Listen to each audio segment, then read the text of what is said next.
is CNN Breaking News. Panel here with me now. Listen, I want to shake my head, but these are the times we live in. This is the current political environment we live in. Mary Catherine, if I could start with you. Your reaction to the president endorsing someone not accused by one woman, but by 8 women of making sexual advances to them while they were teenagers. Yeah, it's remarkable, and it's remarkable the knots that people are tying themselves into going to bat for this person who has all these accusations against him, which have all these marks of credibility, people putting their names on them, contemporaneous reports, some of the facts line up about where the restaurant was or where the courthouse was and where he was at the time.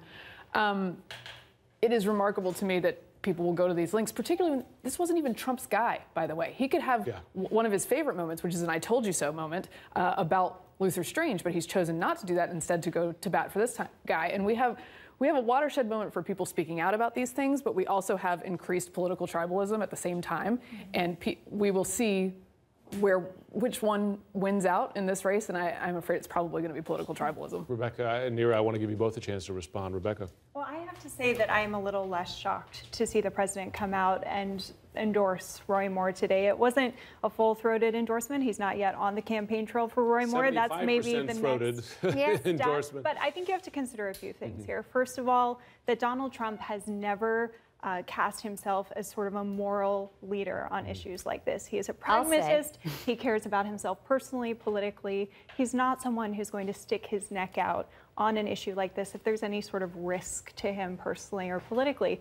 The other thing I think is important to consider is President Trump has been in Roy Moore's shoes before as a candidate accused by women of sexual misconduct.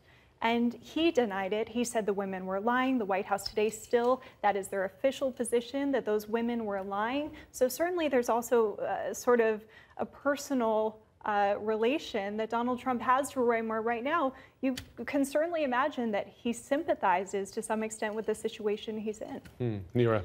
Can I just step out of politics for 1 minute to just acknowledge that the President of the United States is endorsing a person accused of pedophilia, and we're all trying to explain it? That is insane. I'm a mother of a daughter who's 15 years old. The message the president is sending to young women, to teenage girls, is to never speak out when you're abused, because the president of the United States will not hear you, will not believe you. That is disgusting. I don't think anyone, no single human being, no single woman, no single man should justify this. 52 seats, 51 seats, who cares? When you are in office to protect children. The idea that he's talking about Doug Jones not being soft on crime, he's not accused of pedophilia. The guy he's endorsing is. That's soft on crime. It is. I'm sorry, but this whole experience is enraging as a parent, as a person. I don't know why, like, it's crazy. Don't be sorry. I mean, my daughter's only 2, so she's 12 years away from apparently being a target there. But we talked about the president ineffectively endorsing Roy Moore.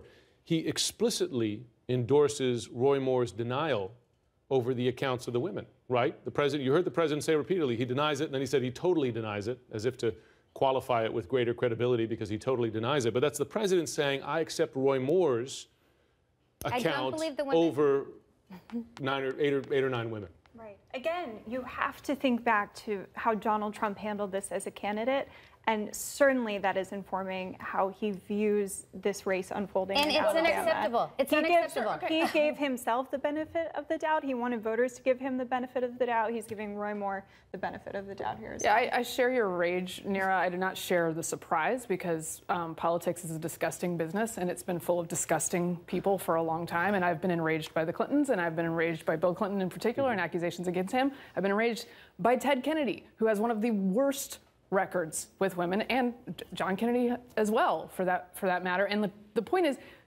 we need to learn to distribute our rage equally on these occasions. Right now, and one is basically sanctioning a pedophile. I mean, or a person accused of pedophilia. See, the equivocation there makes me a little bit ragey as well. You can go. Okay, let's talk about everyone. Like, applying the rage equally is actually what's good for women. Okay, but then say, and we should all say, it's terrible what the president did. What he did was wrong in endorsing. Yes, I agree. But I'm also saying to you, I don't understand how you can say it's understandable that he took this position. He took a position where he's saying, I believe Roy Moore over the 8 women, one who's 14 years old, with a lot of, at the time, with a lot of specificity. His own daughter believed the women. I don't understand why we don't just say it's wrong. This is wrong. Not to mention the Senate Majority Leader. Yes, Senate Majority Leader, Republican after Republican. I want to play another comment that the president said just moments ago when he was asked about this watershed moment in the country now regarding sexual harassment and allegations. Have a listen. In our nation's history. Women are very special. I think it's a very special time because a lot of things are coming out, and I think that's good for our society, and I think it's very, very good for women, and I'm very happy a lot of these things are coming out. And I'm very happy. I'm very happy it's being exposed. Do you believe? How does the president, how does the White House reconcile those comments with what the president said just seconds before?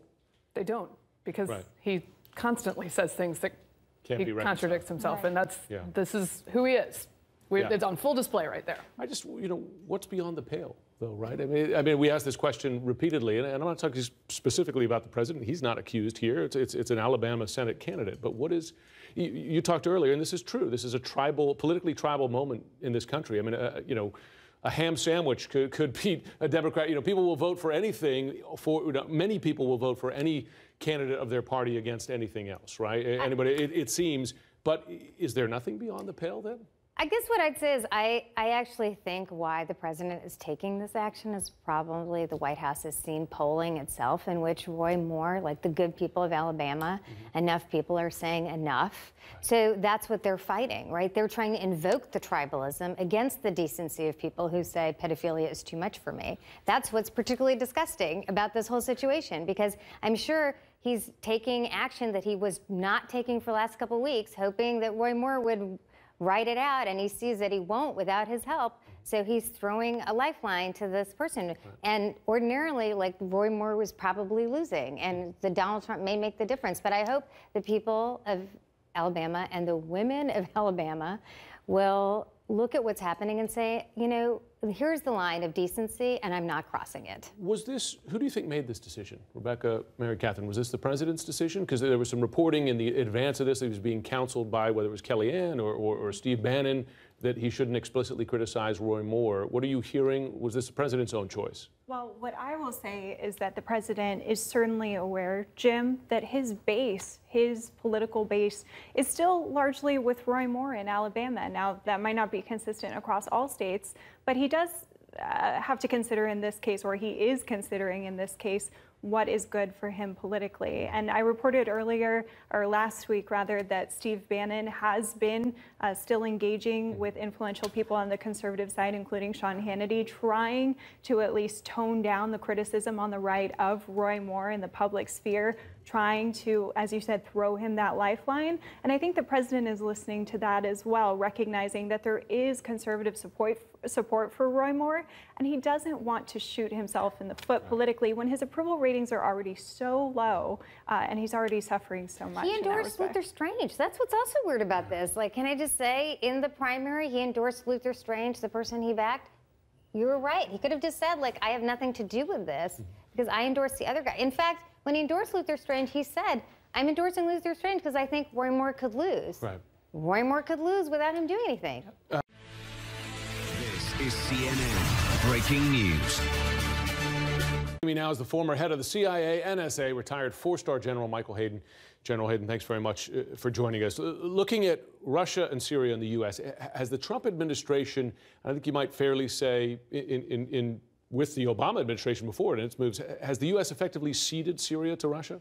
We've given the Russians an opportunity to play an outsized political and military role in Syria. And you're right, Jim. The breadcrumbs here go all the way back into the Obama administration. We actually invited the Russians in as a way to get us off the X we had created by drawing that red line with regard to Assad's use of chemical weapons. So we brought the Russians in, gave them legitimacy there, political legitimacy, in order to police up, imperfectly I might add, the Syrian chemical weapons.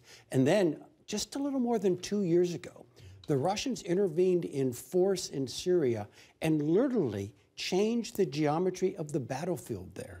I mean, Assad was on his last legs, and with a really fairly modest application of Russian military power, changed the dynamics of the fight, and now we see Assad's not going anywhere, and it's ISIS that's thoroughly defeated. Now, one of the ironies here, right, President Trump has promised a tougher stance against Iran in the region, but of course Assad is Iran's client state as well, right? Yeah.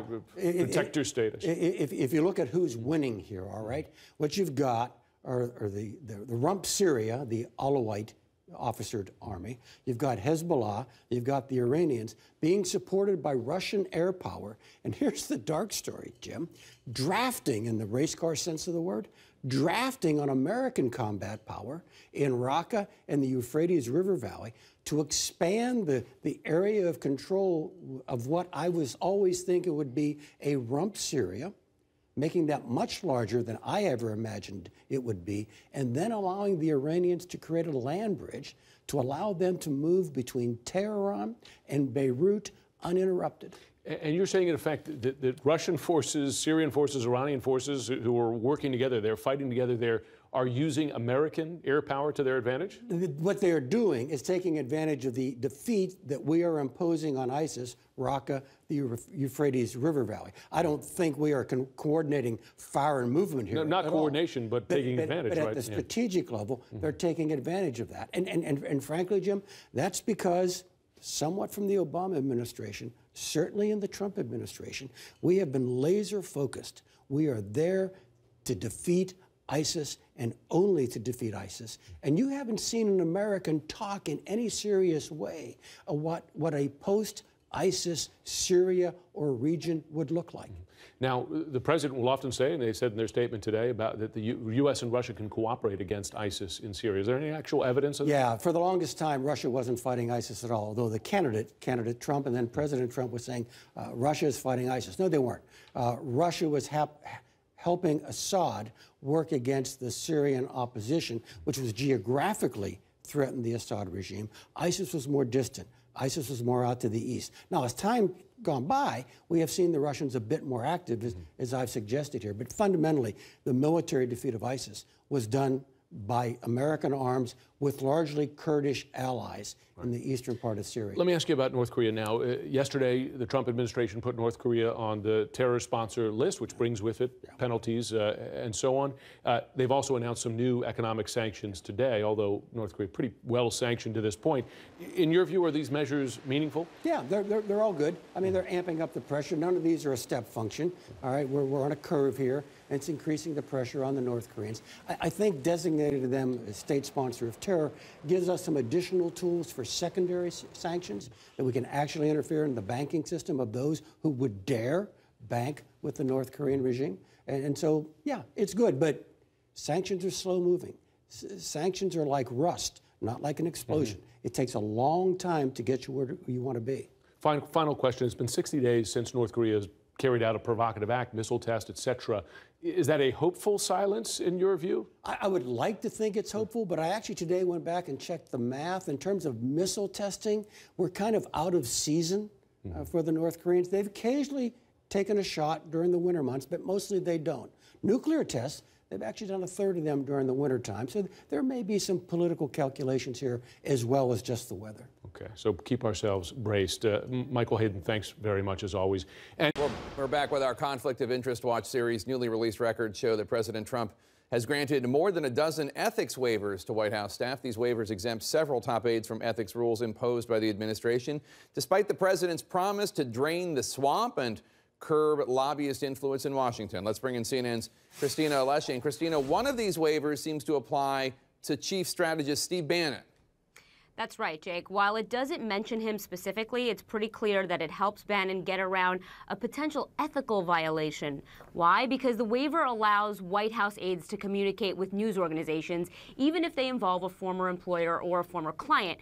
Bannon, you know, was the head of Breitbart, a far-right news website. And before the White House issued the exception that we're talking about today, Bannon was subject to the ethics pledge, barring him from communicating with Breitbart about anything that overlapped with his White House duties. duties, but a watchdog group accused him of ignoring that promise, and this waiver could get him off the hook because the White House made the waiver retroactive back to day one of the Trump administration. That means Bannon could have violated the original pledge, and this waiver covers prior conversations. Now, the head of the Office of Government Ethics flatly told me there's no such thing as a retroactive waiver. He told me that if you engage in prohibited conduct without the waiver, you've essentially violated the rule, and issuing a waiver after the fact won't change that.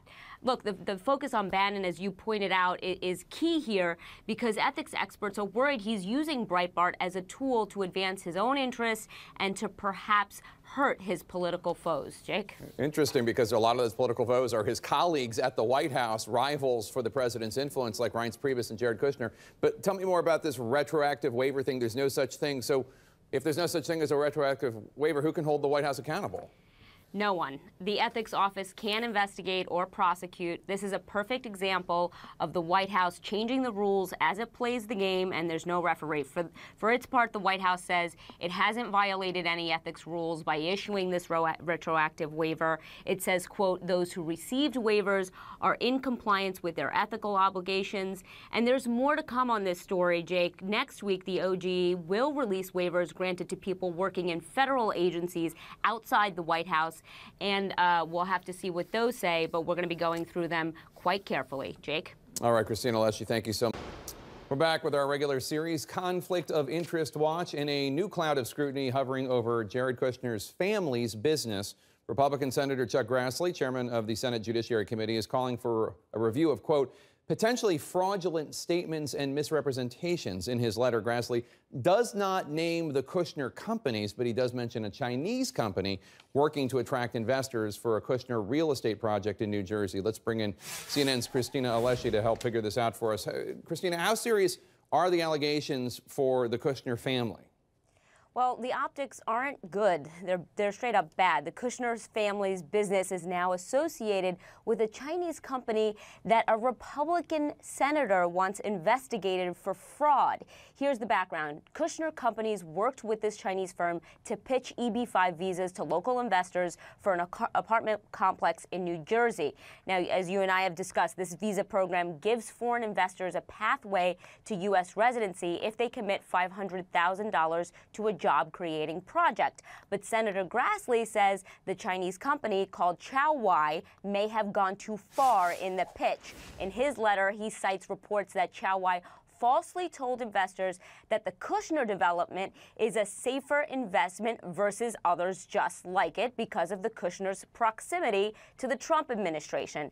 Now, Chowai also reportedly guaranteed green cards in its materials, and Grassley says if the company used that specific language, it's fraudulent. You're not allowed to guarantee green cards under this program.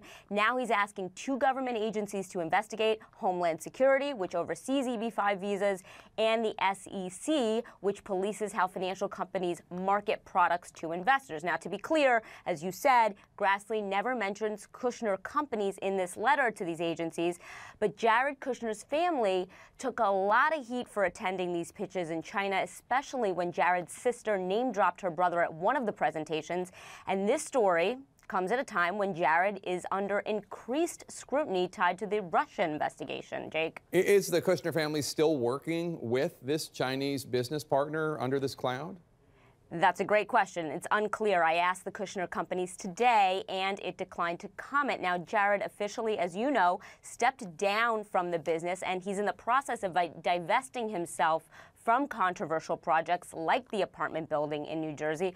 But the problem is that Jared still has stakes in various other family projects, and the Kushner family has to be careful because President Trump reportedly does not like the appearance of others profiting off of him. According to the New York Times, after Jared's sister mentioned her brother in China, Trump reportedly made snarky comments about the Kushner's family's pitch. Jake? Christina Leshy, thank you so much. Now it's time for our Conflict of Interest Watch series. As the Russia investigation widens, the Washington Post reports the finances of presidential son-in-law and senior advisor Jared Kushner are being investigated by special counsel Robert Mueller. However, sources have stressed to CNN that there's no indication that Kushner is currently a target of the probe and no allegations that he committed any wrongdoing. Special counsel is looking into what happened at a meeting between Kushner and a Russian state banker in December, a source tells CNN. Kushner's attorney says this is standard practice in a case like this for investigators to check into Kushner's finances for any sign of Russian connections. But what, if anything, is there to find? CNN's Drew Griffin took a deeper dive.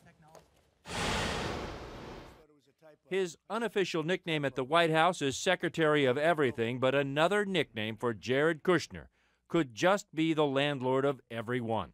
His family's real estate empire includes 20,000 apartments, 13 million square feet of other real estate across 6 states. The Kushner Company has a stake in everything, from luxury penthouses in Manhattan to modest apartments in Ohio and New Jersey. Jared Kushner even disclosed a small financial stake in this mobile home park in Union, New Jersey. No kidding. It's right here on page 32 of his 54-page financial disclosure form. The Park Lane Mobile Home Park. You'd like to walk around the park with him? Yeah, and show them all the stuff that needs to be taken care of. His financial disclosure does show the president's son-in-law resigned or divested himself from several of his holdings, including a somewhat controversial building at 666 Fifth Avenue. He's also resigned from his position in the family business this January. But as a whole, Jared Kushner remains invested in nearly 90% of his pre-White House real estate holdings, 124 properties, most now held in trust. Is he still involved in these projects? I think he's got too much on his plate at the moment. I mean, you can't try to solve Middle East peace and be the liaison with the Pentagon and also look at properties. But he has a financial stake in these properties. He's not divested from everything. The Kushners continue to make big deals just without Jared. In May, Kushner's sister was widely criticized for mentioning her brother's role in the White House while pitching Chinese business owners to invest in the company's billion-dollar development in New Jersey. That role in the White House also raised concerns when the Kushners were trying to attract a Chinese bank to redevelop a potential real estate flop. That building at 666 Fifth Avenue, that's $1.4 billion in debt. The Chinese deal fell through. The family still needs to refinance, but Jared's no longer involved. He sold his stake when he went to the White House. So just what does this all have to do with Russia? After all, none of Jared Kushner's 54 pages of financial disclosures disclose anything about Russia. CNN has been told by sources that the special counsel is focusing in on an odd meeting Jared Kushner had here in December at Trump Tower with the head of Russia's state bank. It wasn't just any Russian state banker. It was a Putin friend who attended Russian spy school, a mega-rich banker named Sergei Gorkov. Gorkov heads one of the Russian banks facing stiff sanctions from the United States. And to add a little intrigue, Mr. Gorkov isn't talking. What did you really speak to Jared Kushner about in New York when you met him in December? No comments. The Russian bank and the White House have two very different versions of what that meeting was about. The Russian bank said they talked business. The White House says they talked future U.S.-Russia relations. And both versions have fueled speculation. If the bank's version about a business meeting is true, congressional Democrats want to know whether Kushner might have brought up his family's troubled 666 building and the need for a new loan, which could cross ethical lines between his company and his role as advisor to the president. If Kushner's version about it being a diplomatic meeting is true, it raises questions about whether the bank brought up U.S. sanctions and appealed to Kushner to drop them. But so far, all of that is speculation. Kushner's attorney said Jared volunteered to share with Congress what he knows about these meetings, and a White House official tells CNN Jared takes the ethics rules very seriously and would never compromise himself or the administration. He is fully complying with the federal ethics rules and will recuse as necessary. Drew Griffin, CNN, New York. Our conflict of interest watch for the day. Our thanks to Drew Griffin for that report. We're back with today's conflict of interest watch. The man stepping down as the top government ethics watchdog is calling out President Trump for his constant visits to and promotions of Trump properties. The president did it again just this weekend. He joined the crowd at the Women's Open golf tournament at Trump National, his private golf club in Bedminster, New Jersey, tweeting at least half dozen times about the event at his property. Outgoing ethics czar Walter Schaub says he's warned President Trump about his property visits, along with a number of other potential conflicts of interest. Schaub threw up his hands and resigned as director of Office of Government Ethics effective Wednesday. But before he leaves, he's talking about his contentious relationship with the Trump administration. CNN's Christina Leshy sat down with Schaub today and joins me now. Christina, does Schaub feel like he was pushed out of the position at all? Well, not directly, but he's clearly very frustrated, and he wants to take a job where he feels like he can actually make a difference as opposed to not making a difference, which is what he told me today. He thinks that the White House has a fundamental misunderstanding of how to handle ethics. He thinks that you should never go up to the line and potentially cross it, that there should never be any question about whether our president has potential financial conflicts. And what he's seeing is the exact opposite. Listen. You see the president essentially giving his own properties free advertisements by traveling there at our expense. You see him holding financial interests that leaves us unable to know whether decisions are motivated by policy aims or by personal financial interests. And we've seen sort of a level of carelessness about ethics on the part of senior appointees. I don't know that I'd go so far as to say in most cases they're intentionally pushing the envelope, but it's that a message has been sent from the top, and the tone from the top is everything in ethics, that this just isn't a high priority and not something you need to focus on. We are in a state of crisis right now, and I'm very concerned about the risk to the integrity of government and the perception about the risk to the integrity of government. So you're talking about a White House that is taking on an inordinate amount of risk.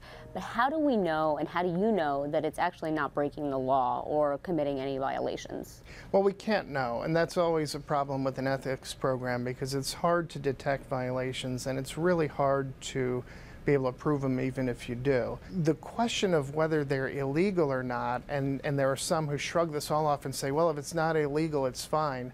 That's just not how the ethics program has always worked. I'm not making this stuff up as I go. There's a 1983 OGE opinion that cites a 1974 Department of Justice opinion that says a president should resolve their conflicts of interest. And until now, they all seem to have understood that ever since the enactment of the Ethics in Government Act. The White House says that you never told it that the president shouldn't be visiting his own properties. Is that true? Did you not warn the White House about this? Do you have to be told not to give your properties free advertisements? I've talked from the start about the need for him to divest. And I did also have some very specific recommendations, like stop going to your properties or announce that White House officials won't go to those properties. But our hot-headed counsel to the president shouted me down. Now, he recently told somebody he doesn't think that happened, and I don't think he's lying. I just simply think that from his perspective, telling me he didn't want to hear it and talking over me may not have been shouting down because we didn't get into a shouting match back and forth. I had advice to give, I offered it repeatedly, and he shut us down. But that said, I think I've been very clear and very public the only way I can to communicate to the president that his conflicts of interest are a problem and that you want to avoid the appearance of profiting from the presidency. But let's go with the White House statement. Let's say somehow they didn't know it was bad for him to keep going to his properties. Well, I'm telling you right now, stop going to your properties. Tell the White House officials not to go to those properties. So let's see if they take that advice now that they've heard it, since their defense is they weren't aware. So not only is Schaub basically challenging the president not to go to his properties over the weeks and months ahead, which probably won't happen, but he also is demanding more transparency from the White House. He said, you know, part of the ethics program is not just understanding a person's financial positions, their assets, but it's also understanding what they do in the White House. So you can put those two pieces of the puzzle together and find out if there are actual conflicts. And he said that's been hard to do because the White House has not been transparent with what some of its employees are actually doing. I reached out to the White House for comment. It has not gotten back to me specifically for this interview, but the White House has been pretty critical of Walter Schaub. They say that he's a grandstander who's looking to just get more power for himself, and you know they're basically shooting him down everywhere. But that's not going to intimidate him. Based on what I know about him, based on my reporting, doesn't seem like he's going to be intimidated. He's going to be pushing for change from the outside. All right, Christina Leshy, thank you so much. Today, the Democratic Attorneys General of Maryland and the District of Columbia announced that they are suing President Trump, arguing that the president has, quote, flagrantly violated the U.S. Constitution. It is our conflict of interest watch today. The lawsuit takes issue with the president's ongoing ownership of his hotel in Washington, D.C., as well as his worldwide network of hotels, golf courses, and commercial properties. Let's get right to CNN's Christina Lesching. Christina, we've been talking for months about this clause of the Constitution that might not permit foreign governments spending money at Trump hotels. Well, Jake, I feel like we talk about this once a week, the emoluments clause, which is supposed to guard against corruption. As you know, it bars the president from accepting gifts and benefits from any government, both foreign and domestic. This is supposed to ensure there's no self-dealing and there's no question about where the president's loyalties actually lie. Now, the D.C. Attorney General today in a press conference put it very bluntly. Listen. And what are we to do? Sit back and allow the president to police himself? This is America. We have a constitution. Our founding fathers were concerned about corruption. They were concerned about a president of the United States not focusing on the people's business, but being worried about personal business. The lawsuit focuses on payments, both from foreign and domestic sources, and they list plenty of examples. For example, Saudi Arabia spent $190,000 for lodging and $78,000 for catering at the president's D.C. hotel. It lists trademark protections in China and $32 million in historic tax credits for the Trump International Hotel. That's just to name a few. Look, D.C. and Maryland say they have a right to sue because they're party to the Constitution, and some of their residents actually compete with Trump's hotel, that they've been harmed because of unfair competition. The attorney generals are asking the court to intervene here and force the president to stop violating the Constitution. All right, Christina, but bottom line, do Maryland and D.C. stand a chance here with this litigation? It's a very good question, and I've talked to lawyers on both sides of the aisle, and it's unclear. But one thing's for sure, expect a very strong pushback from the White House. It'll likely move to dismiss the case. When asked about it today, Press Secretary Sean Spicer denied the president is violating the Constitution. He said the lawsuit is politically motivated since it was filed by 2 Democratic attorneys general. But here's an important detail. If this case does move to discovery, move to the next stage, the plaintiffs will ask for documents, including the president's tax returns. And look, as we've noted before, we've covered this issue since January when there was a similar lawsuit filed by a nonprofit watchdog group. This one might have more firepower because it's 2 state attorneys general, but it's unclear because the emoluments clause, as we know, has never been tested.